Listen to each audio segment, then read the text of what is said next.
December 25, 1944. Christmas night in the frozen Ardennes forest. Along the Sauer River near Eckernach, Luxembourg, German soldiers of the 212th Volksgrenadier Division were crossing a wooden bridge. Others paddled small rubber boats through the icy black water. The temperature had dropped below freezing. Ice clung to the river banks. These men moved with confidence despite the bitter cold. The heavy cloud cover that had grounded Allied aircraft for days still hung low over the battlefield. No American forward observers could see them in the darkness. By every calculation these men had learned in training, they were safe from accurate artillery fire. Then the sky above them exploded. Shells detonated 30 foot over their heads without warning. There was no whistle of incoming rounds. No time to dive for cover. The shells traveled faster than sound. The first thing these soldiers heard was the blast itself, followed by a rain of white-hot steel fragments descending directly into their ranks. Men on the bridge were cut down where they stood. Those in the boats capsized into the freezing river. Some who survived the first salvo threw themselves into the water, preferring the risk of drowning to whatever nightmare weapon was killing them from above. The shells kept coming, detonation after detonation erupting overhead, each burst sending thousands of jagged metal fragments screaming downward. By morning, American infantry were counting bodies along the riverbank. The frozen corpses lay scattered across the bridge, tangled in the wreckage of rubber boats, half submerged along the icy shoreline. The men of the 10th Infantry Regiment, commanded by Colonel Robert Bell, called it a Christmas present for the Germans. General George Patton, commanding the Third Army, had a different and memorable name for the shells that had caused this slaughter. He called them the funny fuse.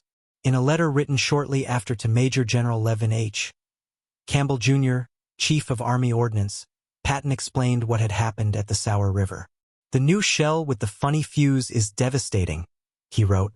"We caught a German battalion which was trying to get across the Sauer River with a battalion concentration and killed by actual count 7,002. I think that when all armies get this shell, we will have to devise some new method of warfare. I am glad that you all thought of it first." Patton declared that this new weapon had won the Battle of the Bulge for the Americans. He believed it would require a complete revision of the tactics of land warfare. The German soldiers who died that Christmas night near Eckernach were victims of one of the most closely guarded secrets of the Second World War. They had been killed by the proximity fuse, a weapon so revolutionary that its existence was classified at the same level as the atomic bomb. For more than 2 years, American forces had possessed shells that could think for themselves, sense when they were near a target, and detonate automatically at the perfect height to maximize destruction. Until that frozen December in the Ardennes, those shells had been forbidden from use over land for fear that even a single dud might fall into enemy hands and reveal the secret. This is the story of how American scientists achieved what German engineers had declared impossible, how they miniaturized an entire radar set to fit inside an artillery shell, kept that achievement secret, and in the desperate final winter of the war unleashed it against German ground forces with devastating effect. It is the story of why German soldiers refused to leave their bunkers and of America's secret shell that rained death from above. The proximity fuse began not in America but in Britain. In 1939, as war erupted across Europe, British scientists at the Telecommunications Research Establishment conceived a revolutionary idea. What if an artillery shell could carry its own tiny radio transmitter? What if that transmitter could detect when the shell was approaching an aircraft and trigger detonation at precisely the right moment? The concept would eliminate the impossible mathematics of anti-aircraft gunnery, where gunners had to predict exactly where a fast-moving aircraft would be several seconds in the future and set a mechanical timer to detonate the shell at that precise instant. With conventional time fuses, errors of plus or minus 100 yards were common. Most shells exploded harmlessly in empty air while enemy aircraft pressed home their attacks. British scientists William Butt, Edward Shea, and Amherst Thompson built working prototypes that functioned in rockets, with Samuel Curran contributing to the broader research effort. They proved the concept was sound but also reached a sobering conclusion. The electronics required to make such a fuse work would need to survive the most extreme forces imaginable. When an artillery shell is fired, it experiences acceleration forces of approximately 20,000 times the force of gravity. A tiny vacuum tube weighing just a few grams would feel an effective weight equivalent to a full-grown adult standing on it with all their weight concentrated on a single point. The British engineers concluded that making electronics rugged enough to survive such punishment was impossible under wartime conditions. They were wrong, but proving them wrong would require resources that only America possessed. In September 1940, a remarkable event occurred that would change the course of the war. The British government, desperate for American industrial support, dispatched a secret mission to the United States carrying the crown jewels of British military technology. This delegation, known as the Tizard Mission after its leader Sir Henry Tizard, sailed across the Atlantic carrying what may have been the most valuable cargo of the entire war. They brought with them the cavity magnetron that made practical radar possible, details of jet engine development and plans for advanced torpedoes, and the preliminary research on the proximity fuse. Sir John Cockcroft, a physicist who had split the atom with Ernest Rutherford, was among the mission members. It was one of the most extraordinary transfers of military secrets in history, a desperate gamble by a nation fighting alone against Nazi Germany. On September 19, 1940, Cockcroft briefed American scientists on the British proximity fuse research at the Carnegie Institution in Washington. He explained what the British had achieved and what obstacles had defeated them. The Americans listened carefully, taking notes and asking probing questions. By the end of that meeting, the challenge had been accepted. Among those briefed was a 39-year-old American physicist named Merle Anthony Tuve.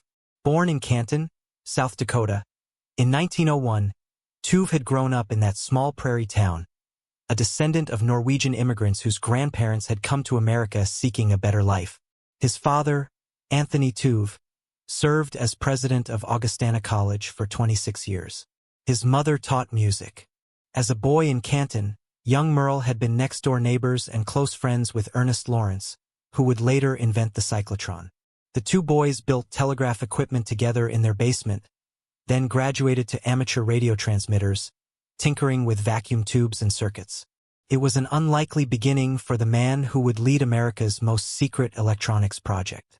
Tuve worked at the Carnegie Institution's Department of Terrestrial Magnetism in Washington, where he had become one of the country's leading experts on pulsed radio measurements of the upper atmosphere. This work, using radio waves to probe the ionosphere, helped lay the foundations for radar itself. When Tuve heard what the British had attempted, he did not accept their conclusion that the engineering challenges were insurmountable. He believed American science and American industry could succeed where others had failed. Within weeks, Tuve was appointed chairman of Section T of the newly created National Defense Research Committee. The T stood for his own name. The committee had been established in August 1940 under the direction of Vannevar Bush, an MIT-trained engineer who reported directly to President Roosevelt. Bush would become one of the most important scientific administrators in American history, overseeing not only the proximity fuse program but also the Manhattan Project. He understood that winning the war would require mobilizing scientific talent on an unprecedented scale. Bush operated with extraordinary foresight. He separately and secretly commissioned Harvard's Winfield Salisbury to develop countermeasures against the proximity fuse, reasoning that if the weapon could be defeated, America should know before the enemy did. Salisbury built a radio jammer within 2 weeks that could set off fuses 4,000 feet from their targets instead of the designed 40 feet. This discovery was so alarming that Bush buried it in even deeper secrecy, fearing the military would refuse to deploy the fuse if they knew it could be jammed so easily. The countermeasures were developed but never needed because the Germans never discovered how the weapon worked. Tuve's colleague Richard Roberts quickly duplicated the British circuitry on a laboratory bench and got it working. The theoretical problem was solved. The physics was understood. Now began the vastly harder task of making it survive being fired from a cannon. This was not a theoretical challenge but a practical engineering nightmare. Every component that worked perfectly on a laboratory bench would be destroyed the instant it experienced the violent forces inside a gun barrel. Tuve ran his laboratory with an intensity that bordered on obsession. He posted signs on the walls that captured his philosophy. One read, "I do not want any damn fool in this laboratory to save money. I only want him to save time."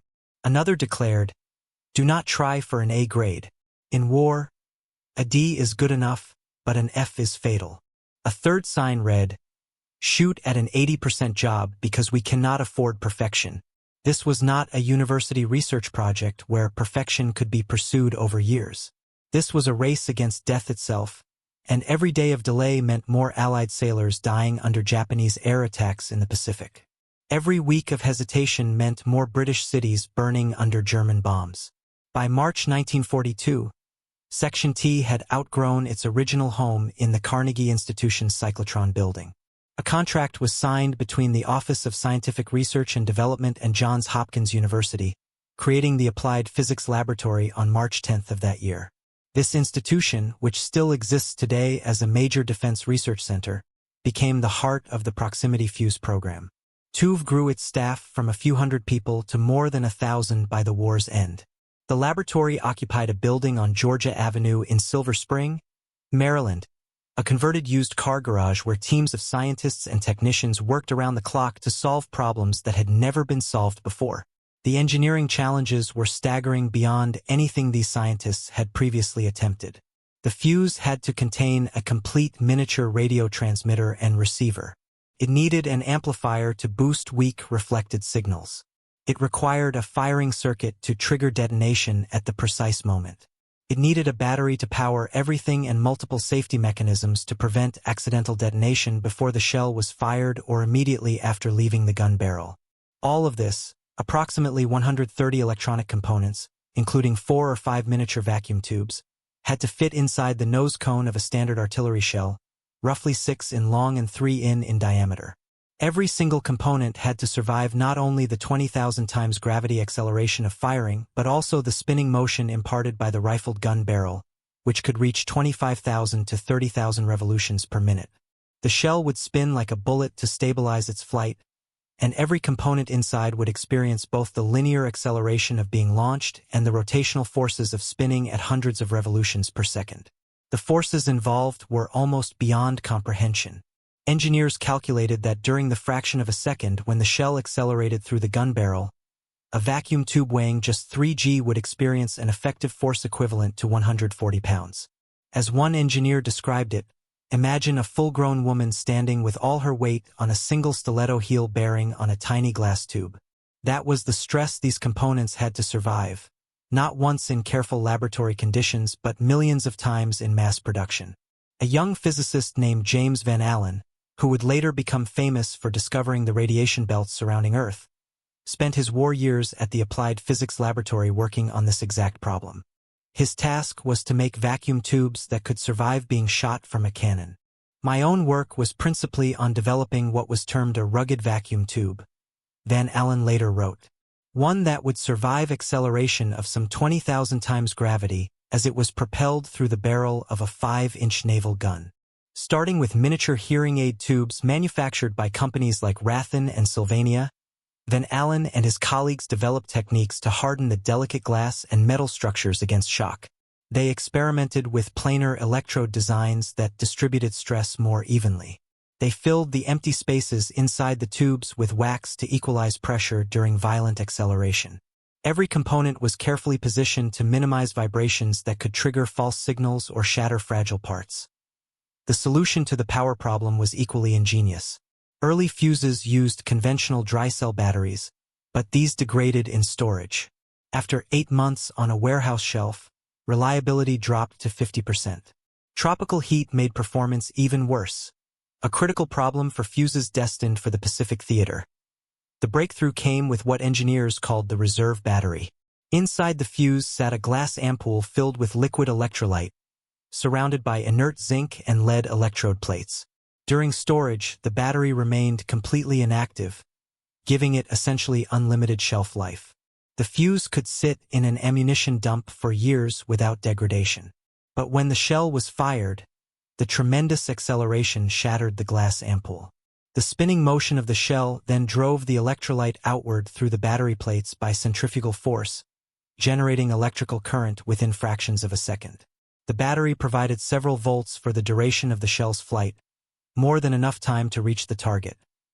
The proximity fuse operated on an elegantly simple principle that concealed tremendous complexity. A single miniature vacuum tube served as both a radio transmitter and receiver, generating a continuous radio frequency wave at approximately 180 to 220 megacycles. The shell body itself functioned as the antenna, broadcasting this signal outward in all directions as the projectile flew through the air. When the shell approached any reflecting surface, whether an aircraft, the ground, or a vehicle, the transmitted signal bounced back toward the shell. Because the shell was moving at high velocity, the reflected wave shifted slightly in frequency due to what physicists call the Doppler effect. The same principle causes the pitch of an ambulance siren to change as it passes you. A siren approaching sounds higher pitched than one moving away.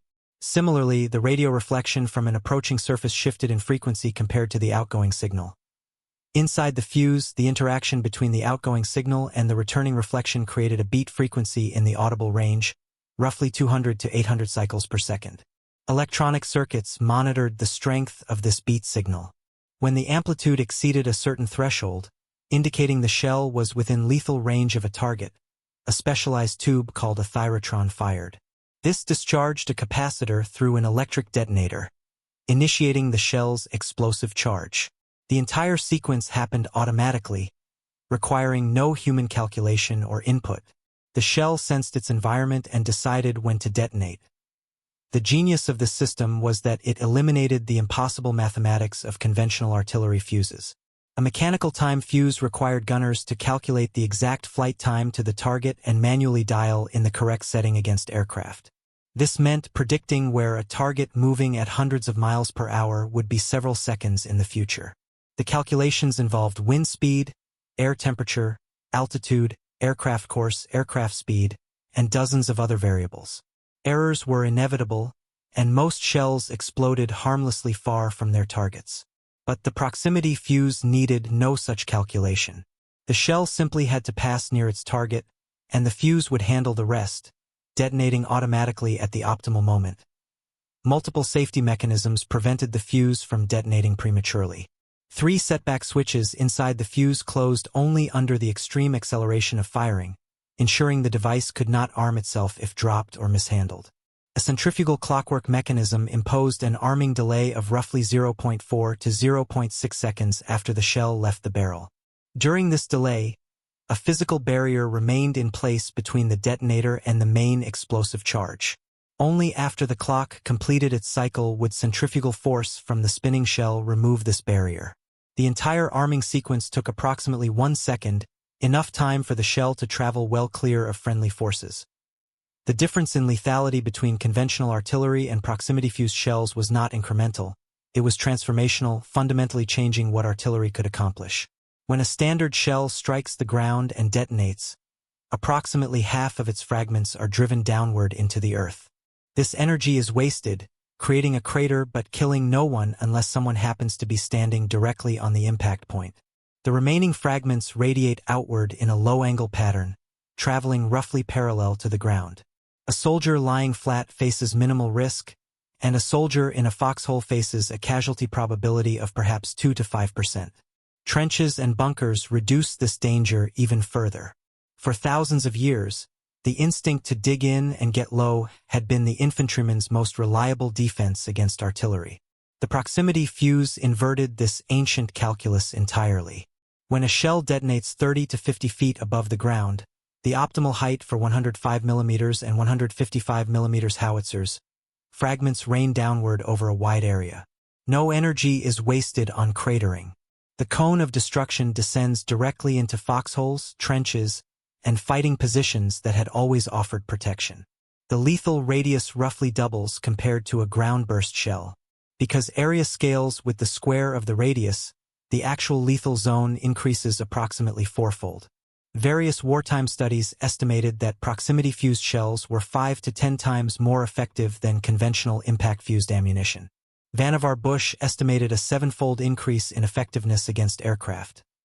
The security surrounding the proximity fuse program was second only to the Manhattan Project, which built the atomic bomb. Workers at the Sylvania plants that manufactured the critical vacuum tubes were searched entering and leaving the facilities. They were forbidden from bringing purses or bags of any kind. Local police and fire departments were barred from the buildings even in emergencies. Production was rigidly compartmentalized. People assembling one component had no knowledge of what other workers were making or what the final product did. Plans and blueprints moved between factories under armed guard. The 87 firms and 110 factories involved in production employed more than 2,000 suppliers and subsuppliers, most of whom never knew what they were making. The Navy devised a deliberately misleading designation for the weapon. They called it the Variable Time Fuse, or VT fuse. The name was coined by Captain S.R. Shoemaker specifically to misdirect anyone who might hear the term. Variable time was technically accurate since the detonation time varied depending on target proximity, but it revealed nothing about the radio technology inside. The Army used its own code name, POSIT. The Combined Chiefs of Staff formally adopted the VT designation in summer 1943, emphasizing that it was only a designation and had no meaning in itself. The program ranked among the 3 most important technological achievements of the war, alongside radar and the atomic bomb. The proximity fuse mobilized 87 firms operating 110 factories and produced more than 22 million fuses at a cost exceeding $1 billion in 1940s currency. The per-unit cost plummeted from $732 in 1942 to just $18 by 1945, as production scaled to 70,000 fuses per day. The proximity fuse first drew blood on January 5, 1943. The light cruiser USS Helena was engaging Japanese dive bombers off Guadalcanal when Lieutenant Red Cochran, commanding the aft 5-inch battery, fired salvos of the new VT-fused shells. At least one shell detonated close enough to a Japanese aircraft to send it spiraling into the sea. It was the first enemy plane deliberately destroyed by proximity-fused ammunition. Commander William Parsons, the Bureau of Ordnance liaison who had personally delivered the fuses to the Pacific Fleet, witnessed this vindication of years of desperate work. Statistics from the Pacific were transformative. In 1943, only 25% of naval anti-aircraft rounds fired carried VT fuses, yet those rounds accounted for 51% of all aircraft kills, a 3-fold superiority over conventional ammunition. By 1945, VT-fused shells were nearly 6 times more effective than time-fused rounds. Of 278 aircraft destroyed by proximity-fused projectiles in the final year of the Pacific War, analysts calculated that only 46 would have been shot down using conventional fuses. The remaining 232 aircraft and their crews would have survived to press home their attacks. The weapon's second proving ground was the defense of London against German V-1 flying bombs. Beginning in June 1944, these pilotless aircraft terrorized the British capital. Their distinctive buzzing engines became the sound of random death. When the engine cut out, Londoners knew they had seconds before impact. The bombs flew at speeds around 400 miles per hour at altitudes of 2,000 to 3,000 feet, making them difficult targets for conventional anti-aircraft guns. Time-fused shells had to be set with near-impossible precision to intercept such fast-moving targets. Section T rapidly modified fuses for British 3.7-inch and American 90mm anti-aircraft guns, and hundreds of VT-equipped guns were rushed to the English Channel coast. The results were extraordinary. The percentage of V-1S destroyed by coastal anti-aircraft fire rose from 17% in the first week to 74% by late August, reaching 82% on the best day. On one of the final days of the V-1 campaign, British radar detected 104 missiles approaching. Only 4 reached London. General Frederick Pyle, commanding Anti-Aircraft Command, wrote in the London Times that it was the proximity fuse that made this 100% success possible. Prime Minister Winston Churchill himself acknowledged the contribution of these American-developed fuses in saving British lives.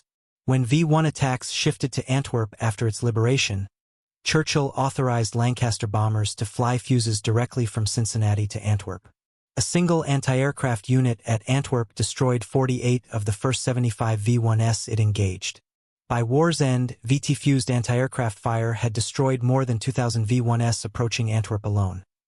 For more than 2 years, enormous quantities of ground artillery fuses had been manufactured and shipped to Europe. Shells bearing the POSIT marking sat in ammunition dumps across France and Belgium, forbidden from use by the Combined Chiefs of Staff. The fear was simple. Dud shells landing on soil could be recovered and reverse-engineered. If the Germans discovered how the fuse worked, they might turn the technology against Allied bomber formations, shooting down B-17 and B-24 aircraft with terrible efficiency. The plan was to release the fuses for general field artillery use on Christmas Day 1944. The Germans attacked 9 days early. On December 16, 1944, more than 200,000 German soldiers, supported by nearly 1,000 tanks, launched a massive offensive through the Ardennes forest. Operation Watch on the Rhine was Hitler's desperate gamble to split the Allied armies and capture the vital port of Antwerp.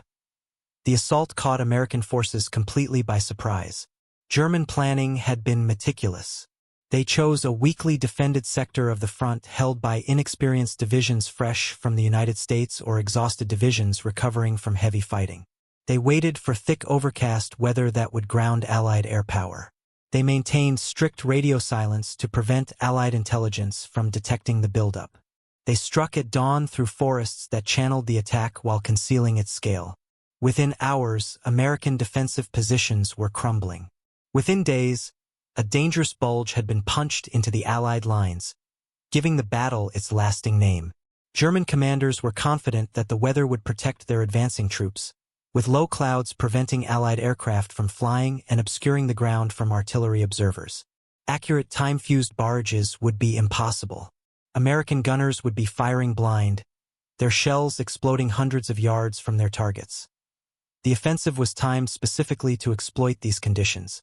What the Germans did not know was that the Americans now possessed shells that required no observation. Shells that would find their targets automatically, regardless of weather or visibility.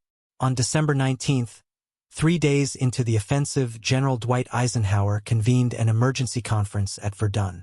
By multiple accounts, he protested vehemently against the restrictions that still prevented the use of proximity fuses for field artillery. The military situation was desperate. German spearheads were approaching the Meuse River. Bastogne was surrounded. The initiative had passed entirely to the enemy. 2 days later, on December 21, all restrictions on VT fuse use were lifted. Shells that had been stockpiled for months were suddenly released to every American artillery unit in the theater. Colonel George Axelson, commanding the 46th Field Artillery Group at Mono on the northern shoulder of the Bulge, did not wait for official authorization. His batteries were supporting the hard-pressed 38th Cavalry Squadron against the attacking 326th Volksgrenadier Division. Axelson had just received the new secret shells. He decided the emergency trumped the restrictions and ordered his gunners to fire posit rounds. The German attack collapsed. The impact across the Bulge was immediate and devastating. German soldiers advancing in the open, confident that cloud cover protected them from accurate artillery, walked into a type of fire they had never encountered and could not comprehend. The shells gave no warning. They traveled faster than sound.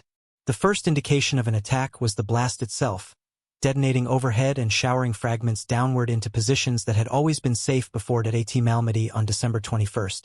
A German special operations unit commanded by Otto Skorzeny attacked with 2 companies of Panzergrenadiers, armored cars, captured American vehicles, a stolen Sherman tank, and 4 Panther tanks disguised with American markings. This was Panzer Brigade 150, assembled for the special mission of seizing bridges over the Meuse.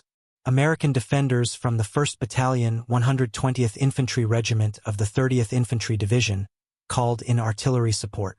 Captain Murray Pulver later wrote that he believed every gun in the 230th Field Artillery Battalion fired in their support. The barrage totaled approximately 3,000 rounds, including proximity-fused airburst shells. The effect was so devastating that some German attackers charged directly into the artillery fire, screaming the German surrender word rather than endure the airbursts any longer. Skorzeny himself was wounded by shrapnel. By December 23, hundreds of German soldiers had been killed by proximity-fused rounds across the Ardennes front. Skorzeny's brigade was withdrawn on December 28. In the dense forests of the Ardennes, an additional horror multiplied the fuse's lethality. Shells detonating among the tree canopy showered troops below not only with steel fragments, but with a deadly rain of wooden splinters from shattered branches. This secondary fragmentation effect, caused by shells bursting among the trees rather than above open ground, created a storm of wooden shrapnel that no amount of digging could defeat. One American ordnance officer reported finding 96 German bodies from a single patrol caught in a posit forest. The bodies, he wrote, looked as if they had gone through a meat grinder. The psychological impact on German troops was profound and well documented through prisoner interrogations. Soldiers emerged from VT-fused barrages in a dazed state. One captured German described the experience as quick, powerful bursts for which there was simply no defense. The traditional survival calculus, dig in, stay low, wait for a pause, no longer applied. Foxholes provided no protection against fragments descending vertically from overhead. Even log-reinforced bunkers were penetrated. American intelligence reported that German commanders began offering rewards to soldiers who could recover a surviving fuse. They recognized they faced something unprecedented but could not determine what it was. Germany had pursued proximity fuse research since the early 1930s, investigating more than 30 different designs, including acoustic, electrostatic, and radio variants. None had ever reached production. Their engineers had concluded that the miniaturization required was impossible with existing technology. They were working on the same problem from a different direction and had reached a dead end. In one of the war's great ironies, German forces actually captured an American ammunition dump containing 20,000 proximity fuses during their advance through the Ardennes. But because German engineers had concluded years earlier that miniaturized electronics could not survive the acceleration forces of gunfiring, a reasonable engineering judgment, they never recognized what they had captured. The fuses sat in German hands, their secret intact because the enemy simply could not believe such a weapon was possible. The United States rushed production of 200 radio jammers as a precaution against the Germans figuring out the technology. But these were never needed. The enemy remained ignorant until the war ended. The most significant behavioral change reported was that German soldiers began refusing orders to move during artillery attacks. Multiple sources described this as approaching minor mutiny. The men understood instinctively that something fundamental had changed. Every tactic they had learned for surviving artillery was now useless. The safest place to be was deep inside a bunker, and they refused to leave. During Operation Nordwind, the German offensive in Alsace that began on the night of December 31, 1944, the fuse continued to demonstrate its power. A soldier of the 44th Infantry Division recorded that American artillery had just been issued proximity-fused shells, which, instead of hitting the ground before exploding and having little effect on prone soldiers, exploded approximately 30 feet above the ground, spraying shrapnel down onto the prone soldiers. When a full regiment of the 17th SS Panzergrenadier Division attacked, over half of the Germans were killed or wounded by artillery before they even began their assault. At Elsenborn Ridge, the critical anchor of the Bulge's northern shoulder, American artillery achieved something remarkable. More than 10 artillery batteries concentrated their fire on attacking German formations. On December 26, the 246th Volksgrenadier Division launched a final assault against positions held by the 99th Infantry Division and was, in the words of one account, mowed down virtually at the moment of its start. The artillery concentration of an entire American corps made the position unassailable.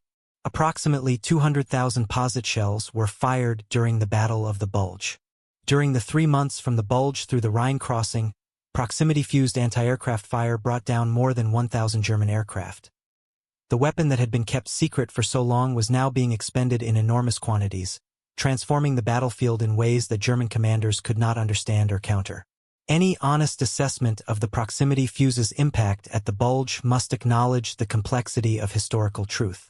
The United States Army's official history of the campaign, written by Hugh Cole, states directly that the weapon was employed on only a few occasions prior to the Allied counterattack in early January, and that post-war claims about its importance in halting the German advance are grossly exaggerated. The formal authorization for unrestricted use came only on December 21, 5 days into a battle where the most critical defensive stands at Elsenborn Ridge, Sungvith, and Bastogne were already underway. The truth likely lies between Patton's enthusiastic claim that the funny fuse won the Battle of the Bulge and Cole's skeptical judgment. The fuse was most impactful in specific tactical situations.